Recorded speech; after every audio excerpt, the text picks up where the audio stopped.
We're in Rhyl, we're in North Wales. It is extremely windy, and we're looking out to sea, and what we can actually see are just hundreds upon hundreds of wind turbines all along the horizon.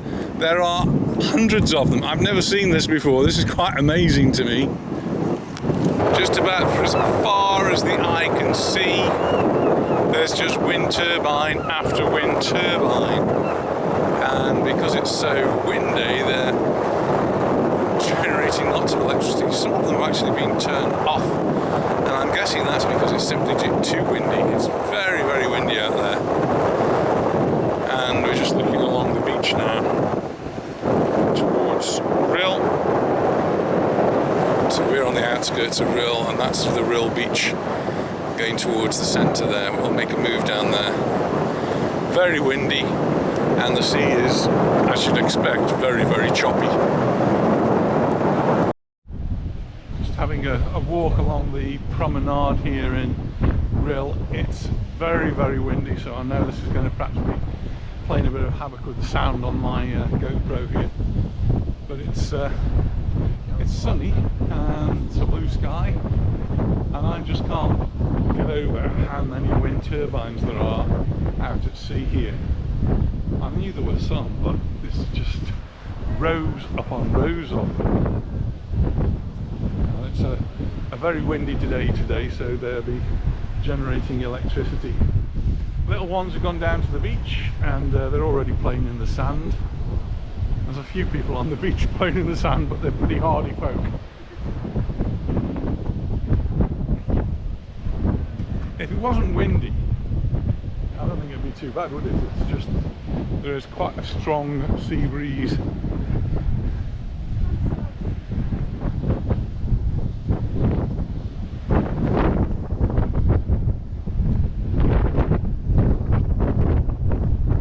We've come to an end of west end. We've entered from the west end of Rhyl, and that's not the end that I know too well. Used to come to Rhyl regularly as a child, and we'd spend holidays in North Wales, and Rhyl was one of the spots we'd come to. And my grandparents eventually retired to Rhyl, and of course I was at university with Anita way back in Bangor in North Wales, so Rhyl was a good stopping point on the way back to Stoke-on-Trent. Stop in to see my grandparents. I even stayed with them for a while. I used to live with them when I was doing my teaching practice a long time ago. So it's an area I know well. This end not so well. More the Prestatyn end. We're at the Abergele end, and I'm just looking back now. That's where it goes, Abergele, and then we've got Conway, Colwyn Bay, and just in the distance you can see the Great Orme, which is Llandudno. And then if you go beyond that, you end up in Bangor, which is only about 30 or so miles away. But Rhyl's the typical, or used to be, find out if it is, the typical sort of seaside holiday destination, and has always been popular with people from the Midlands, probably from Birmingham, Stoke-on-Trent, right up to Manchester.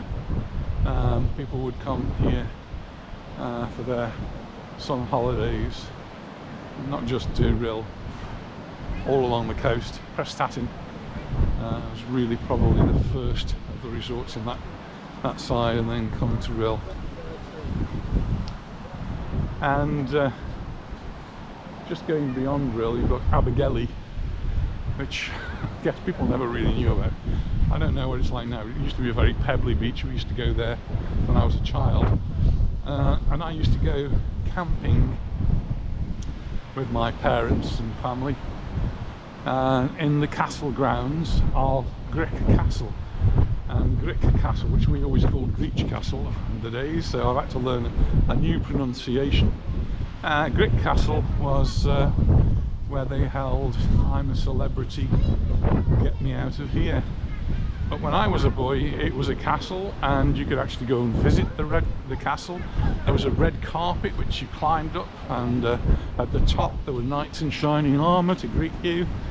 And I can remember as a boy having a great time exploring the castle, and I was shocked to see that it had been let go into such disrepair. It certainly wasn't like that when I was a boy. And we used to camp in the grounds of Greek Castle and had a great time. Got memories of being there with Paul and Eddie. You may have heard me mention them before, and used to have a really good family holiday, one of those camping holidays. But now we're actually not, we're actually staying in Crewe at the moment, but it's been an hour and a half nearly to drive here. Traffic wasn't too bad, but really quite pleasant. We just had a ride on a miniature railway. That was good, that was exciting. Children really enjoyed that. And we thought we'd have a little walk along the promenade, just to see what remains of Rhyl that well, I can recognise.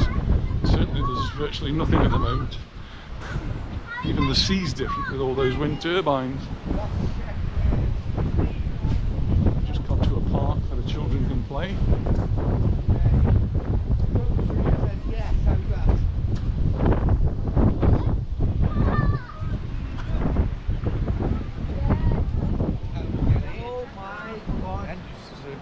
I'm sure they'll find the way in.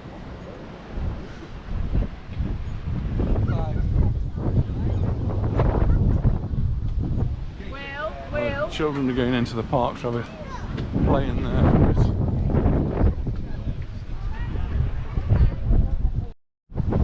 Oh, we just stopped for an ice cream stop. Children have all got ice creams or ice lollies, and we're just going to carry on walking along this very, very windy promenade. We're actually going past like an aqua park. There's an outdoor swimming pool, and it looks like there's indoor swimming pool and slides that do all sorts of fun things, but we're not going in there. We're going to be walking along the front here. The sea's looking really, really rough. You actually see some people in the sea, just paddling, not swimming. Not quite surfing waves really.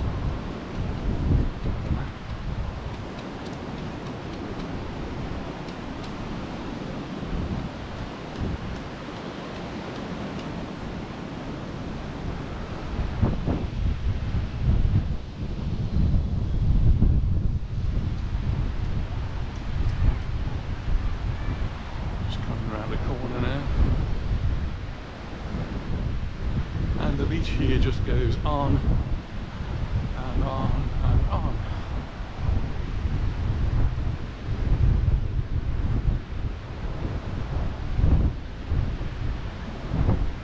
Let's put you up a bit higher so you can see.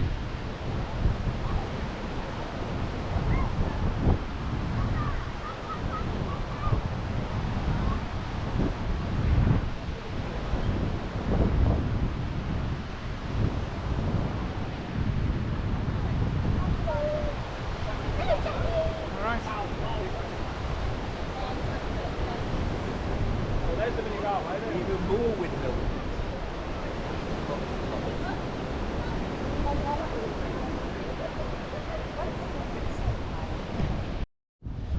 I just walked a little bit further along, and there's more people here now on the beach, and there's considerably more people in the sea. There's actually quite a lot of people in the sea, and I can now see my first surfer. There's actually someone with a proper surfboard, as well as some children with bodyboards as well.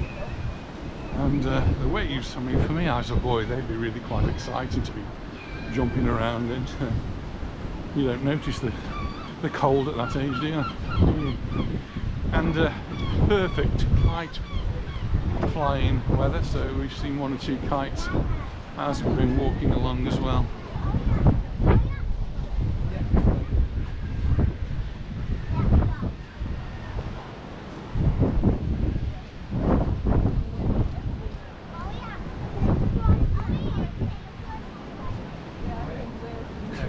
Look at that. It's like some German battlements or something. No, with sea fencing, isn't it? Yeah. The design of it. So the water town.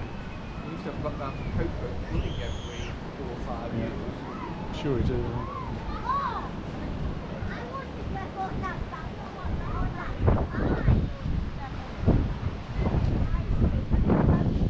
In front of us we've got the aquarium. Bouncy castle, right? It's not good for you when you drink and then you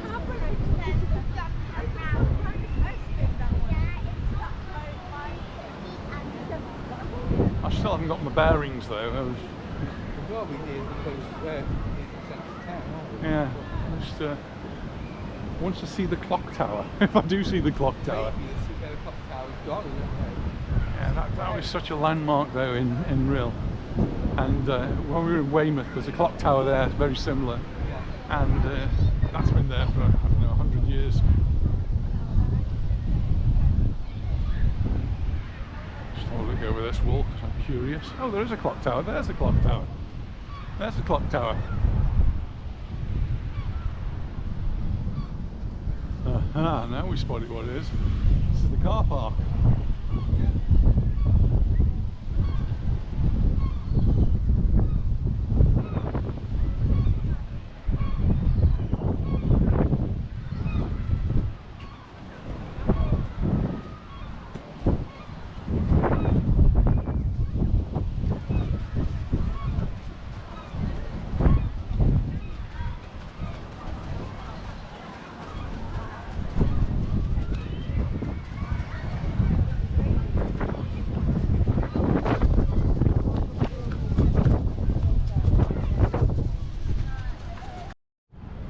It's been a long time since I've been at Rhyl, and it's virtually unrecognisable to me. Certainly where we are now was not here before. This is all new development. Obviously the old buildings over there, they must have been there. I don't remember them particularly, but I remember them being 4 or 5 stories all the way along. David suggested that the building in front used to be Woolworths. I can't quite remember that, but it does look like one of the 50s, 60s Woolworths stores that I do remember in other parts of the world. But this bridge that we're going to walk across now is going to give us a somewhat elevated view of the area, and it definitely is different.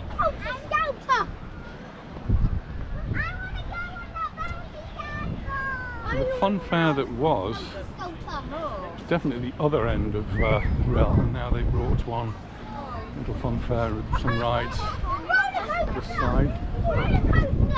And here's the clock tower that we spoke of. So we're going to head down towards that.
One thing I do remember as a boy was saving up all my pennies when I went on holiday to Rhyl, and we'd go to one of these amusement arcades and I'd put my pennies in the machines or to whatever it was. It was just some fun.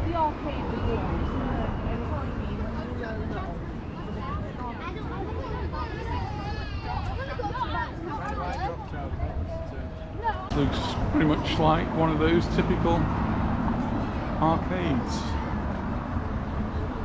And there's a big piece of land right next to it which is up for development. Oops. Green man.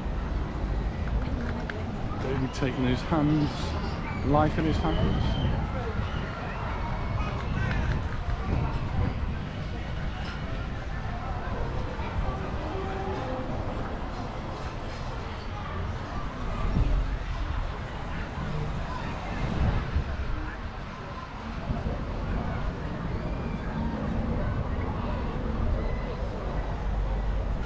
Looks as though the shop that looked like Woolworths is becoming a B&M. Well, we can have a look, that's why we're here.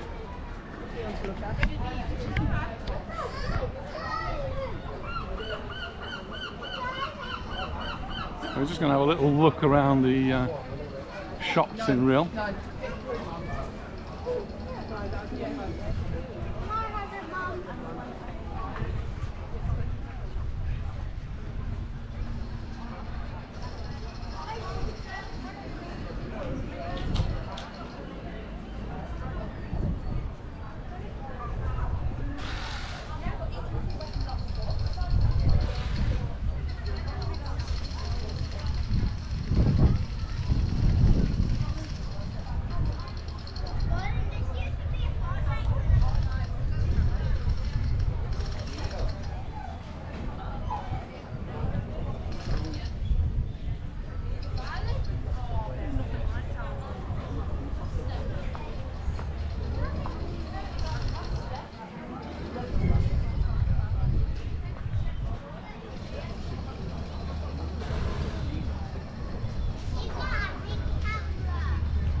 Watching you.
some development going on in the middle of the town as well. And we're heading sort of back towards the car now, so into the sunshine. Very inviting pub there, but we're not going to call in. You'll burst your balloon. You drag it on the floor. Ooh, don't frighten my camera. Yeah, oh,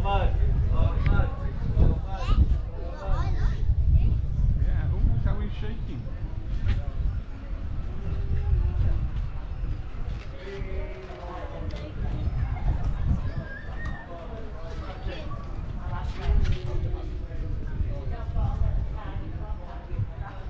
This snake is longer than your head.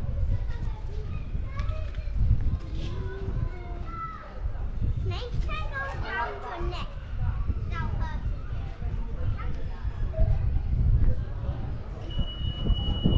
You want to look a little girl, aren't you? My dog is away from me. You want to have a little girl now? This is the best dog ever.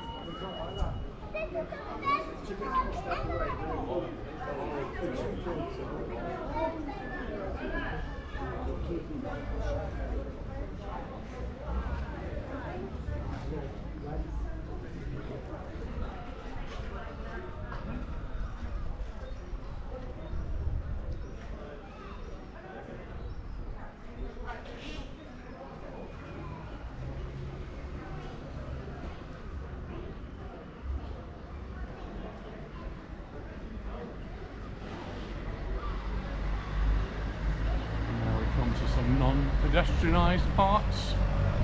We're going to head back to the seafront, I think, which is up this way. So we're back more or less on the front where the amusement arcades are, 50. and the bingo's ringing away in there. Blue Can you tell me 35. how far? Blue line 35. Red number 5. Red line 5. Red number 4. And in a country where you see 4. most of the places only accept cards, Yellow 2 and 9. cash only. Yellow 29. We've got Green, ATMs inside. 67. Get your cash. Yellow line 30. To Rio on the yellow 30. White 60. White line 60. Red number 4. That is London. It's 12. And the yellow goes from the left all the way. Line 7.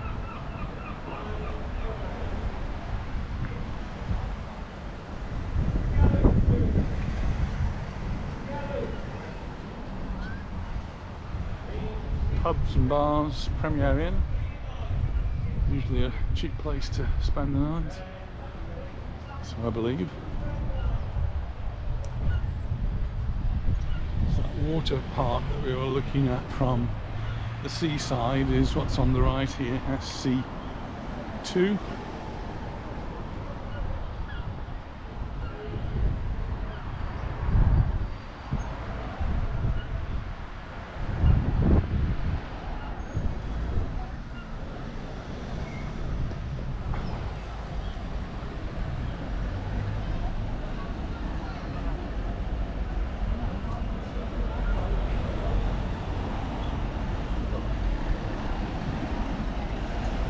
This is exactly how I remember Rhyl, as arcade after arcade with all of these machines, which my parents didn't like at all. I'm not sure I do actually.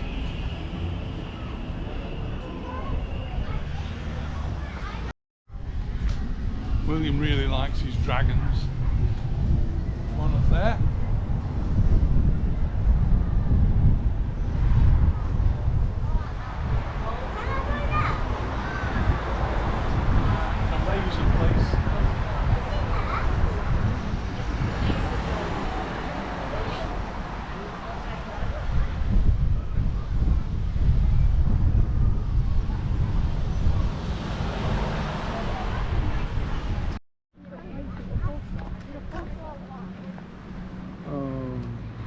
Well, we're leaving the town and the amusements and the cafes and bars behind us. We're heading back to the car, and it's just really nice to see this green area, which is actually part of the sea defences. One of the problems we have all over the world is the rising level of sea, and you can see how low the buildings are to the left of us. We've got basements, and the road seems to slope down away from us as well, so it's quite a low-lying area, and should this wall get breached, then houses down there will be flooded. And certainly where my grandparents lived between Rhyl and Prestatyn, it was I won't say a regular occurrence, but it happened several times that I can remember, where the properties very close to where my grandparents lived were completely flooded, and people had to move out. So good to see that they are preparing for the future. Sad that they've got to do it, but this green area here is quite nice. I quite like this. So the wall to the right of us has been built up probably 3 meters, 4 meters, and hopefully that will keep them protected for a good time in the future. Well, we're going to head back to the car, and we're then going to drive on back to our accommodation in Crewe. It took us about an hour and 20 minutes to get here, so an hour and 20 minutes to get back, but luckily I've got a driver. Serena's in charge of that, and so I might have a little snooze on the way back. Thanks very much for watching, and I look forward to seeing you in the next video. Bye for now.